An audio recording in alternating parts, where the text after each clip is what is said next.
को बुलाओ। महराजुद्दीन मलिक की कॉन्स्टिट्यूएंसी में सूरत हाल इस समय ये कि जिन लोगों ने स्टेट लैंड पे अवैध कब्जे किए हैं, डेमोलिशन ड्राइव इस समय चल रहा है। ये इस पार देखें तो ये महराजुद्दीन मलिक की कॉन्स्टिट्यूएंसी है और अपना आबाई गांव है, अपना आबाई इलाका है। और उस समय सूरत हाल ये बना है यहाँ पे कि कुछ लोग जो है यहाँ पे शोरगुल मचा रहे हैं और इंडियन आर्म्ड फोर्सेस भी इस तरफ आप देख सकते हैं। और उसके बाद जम्मू कश्मीर पुलिस से जुड़े हुए लोग भी यहाँ पे तैनात हैं। तैनात इसलिए है कि यहाँ पे डिमोलिशन ड्राइव जो है इस समय चल रहा है और बहुत सारे लोग जो हैं यहाँ पे शोरगुल मचा रहे हैं। क्या कुछ सूरत हाल है आप तमाम लोगों तक पहुंचाने की तमाम लोगों की मिली भगत से पैसे हड़प कर रहा है। जी क्या हुआ आपके साथ? अरसा 4 साल 5 साल से पहले यहाँ हमारी आपस में लड़ाई हुई। इकबाल भट्ट रिश्ते में हमारा मामा लगता है, सक्का मामा लगता है। इसकी दांदेर नगरी की वजह से यहाँ पे लोगों पर जुल्म और जबरन कर रहा है। मैं गवर्नमेंट से, मैं एमएलए डोडा से, मैं डीसी डोडा से, एसएसपी डोडा से, एसडीएम गुंदो से, एसएचओ गुंदो से, एसडीपीओ साहब गुंदो से ये तकलीफ करना चाहता हूँ कि आप यहाँ अरसा 100 साल से देखो कि क्या हो रहा है यहाँ। आप इकबाल भट्ट के देखो कहाँ कहाँ पे इसने लूट खसूट मचा के रखी है। जहाँ किसी के साथ लड़ाई झगड़ा हुआ हमने डंगा आगे नहीं देने दिया और उस पर ये बात यहाँ पहुंची।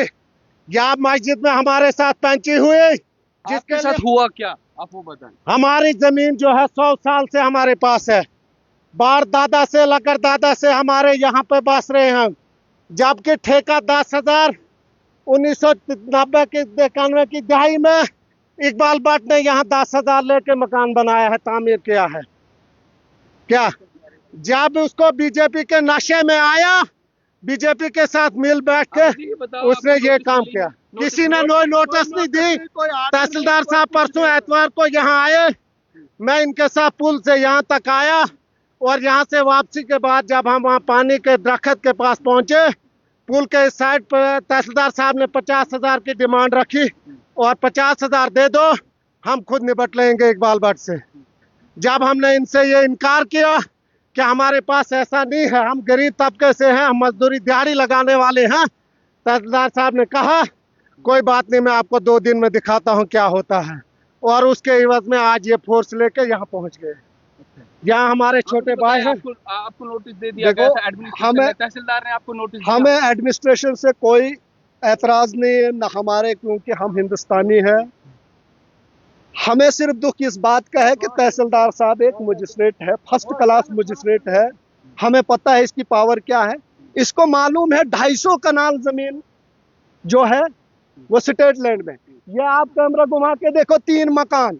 और तहसीलदार साहब ने रिपोर्ट दी जब हमने एप्लीकेशन, इन्होंने गवर्नमेंट पार्क पे कब्जा करके मकान तामीर किया और जो कम्युनिटी यानी बाथरूम एक सीएससी सेंटर उसको कहा जाता है, उसको तामीर किया गवर्नमेंट ने, इसलिए कि लोगों को की सहूलियात के लिए, और उसको भी अपने कब्जे में लिया, मकान बनाया। उसकी रिपोर्ट हमारे पास है। और जब इसको मकान उखेड़ा जाएगा हमारा भी उखेड़ा जाए। और अफसोस इस बात का है, कम से कम 2 या 3 दिन नोटिस हमें देनी चाहिए थी ताकि हम इनका रहने का बंदोबस्त करते हैं। यतीम बच्चे हैं, न इनका कोई आगे है, न इनका कोई पीछे है, न इनका कोई बात करने वाला है। मैं एक यानी सोशल वर्कर कोई कहे या कोई एक अदना सा आदमी, इसलिए इस गरज से आपके चैनल के जरिए एडमिनिस्ट्रेशन से गुजारिश करना चाहता हूँ, अगर बांग्लादेश के घुसपैठियों को यहाँ से नहीं निकाला जा रहा है जबरदस्ती, एक ओजीडब्ल्यू के कहने से, आप थानेदार से पूछ लीजिए, क्योंकि थानेदार यहाँ एक गैर जानिबदाराना तरीके से इंक्वायरी करे। हमें भरोसा है अपने हिंदुस्तान के हर मुलाजिम पे कि वो गैर जानिबदाराना तरीके से करे। अगर 2006 में इसके खिलाफ एफआईआर नहीं है कि पुलिस की गाड़ी इसने जला दी थी और इसको ओजीडब्ल्यू नहीं था ये, और एक ओजीडब्ल्यू, और आज बीजेपी का सहारा इसलिए लिया है क्योंकि अपर ग्राउंड वर्कर है, ताकि बीजेपी का गमला यहाँ से पहन के तो इसको कौन पकड़ेगा। मेरी सर्टिफिकेट तो देशभक्ति का लग गया ना, बीजेपी का गमला पकड़। मैं कहता हूँ इसकी बताएं आपके विधायक अभी कहाँ है? हमारे विधायक सुबह शाम सुनो असेंबली में सुनो चिल्लाते रहते सुनो हैं, वो ये सुनो कहते हैं कि जनाब सुनो वो बहादुर आदमी है, वो शेर है। हमने अभी तक उसको फोन नहीं किया है। हमें पता है, हमें भी कानून के दरवाजे खटखटाने आते हैं। क्या हमने तहसीलदार साहब से गुजारिश की है कि आप हमें नोटिस दे दो, हम आपके साथ हैं, एडमिनिस्ट्रेशन के साथ हैं। हम एडमिनिस्ट्रेशन के खिलाफ कब रहे और आज क्यों रहेंगे? आप नोटिस दे दो, हमें नोटिस दे दो 2 दिन, और हम इनका रहने का बंदोबस्त करेंगे। तीसरे दिन आप ऑर्डर निकाल लो, हम खुद उखेड़ के दे देंगे।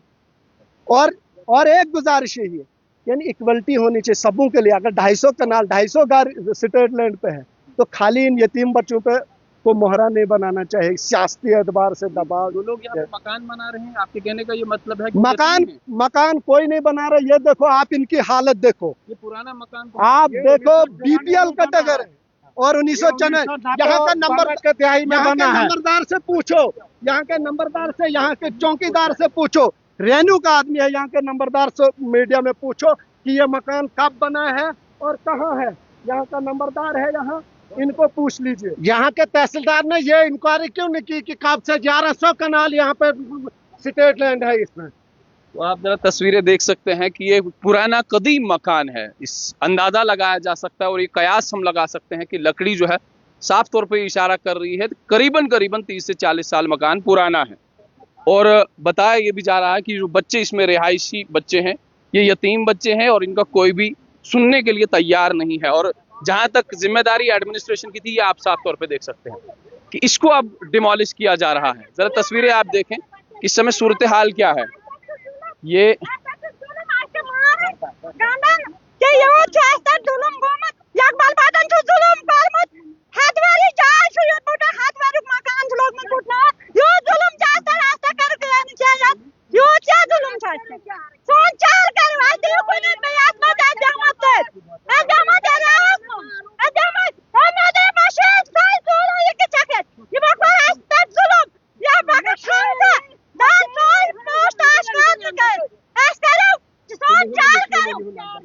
छोटे छोटे बच्चे हैं, क्या नाम है आपका?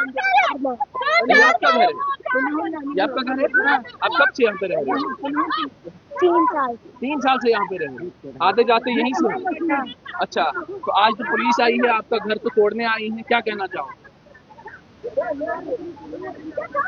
तो फिलहाल ये खामोशी जो है साफ तौर पे ये इजहार कर रही है। फिलहाल सूरत हाल आप इस तरफ भी देखें कि ये जो खामोशी बच्चों के लबों पे है, साफ तौर पे दर्शाती है कि बड़ा गंभीर मामला जो है गुंदो बलेसा में इस समय बन रहा है। ये साफ तौर पे आप देख सकते हैं कि करीबन आप जितने भी लोग इस समय हमारे साथ जुड़ रहे हैं, करीबन 1.8 के, तो 2000 के आसपास लोग अभी हमारे साथ जुड़े हैं।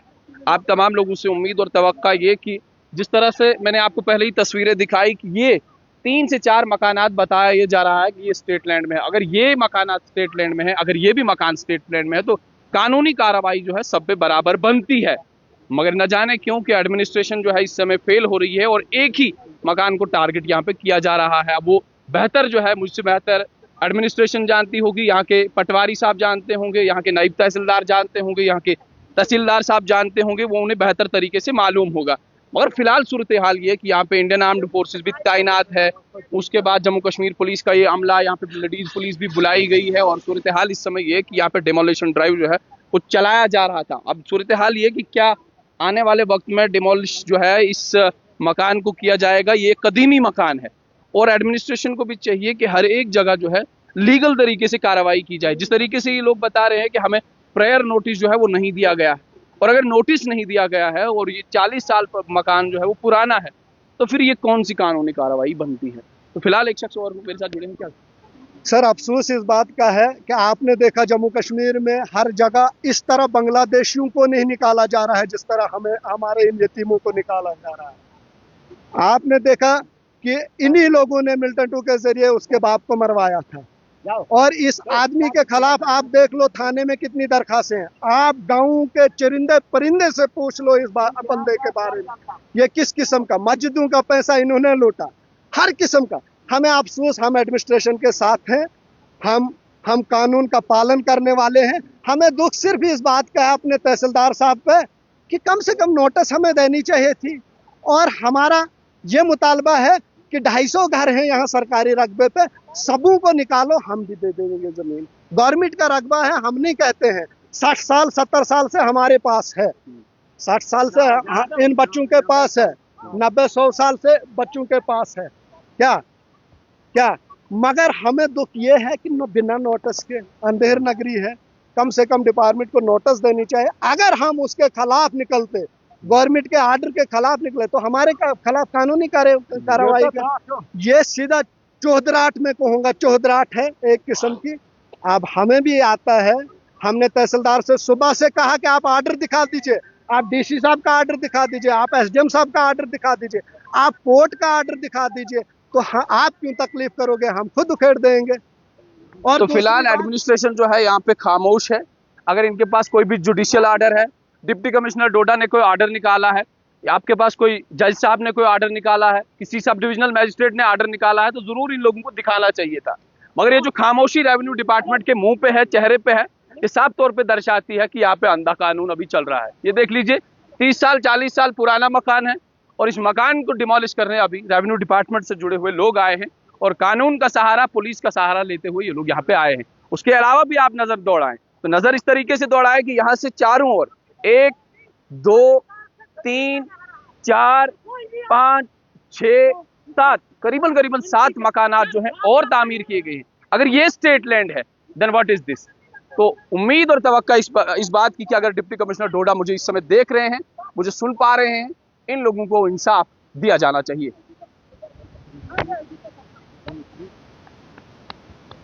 ये तो साथ में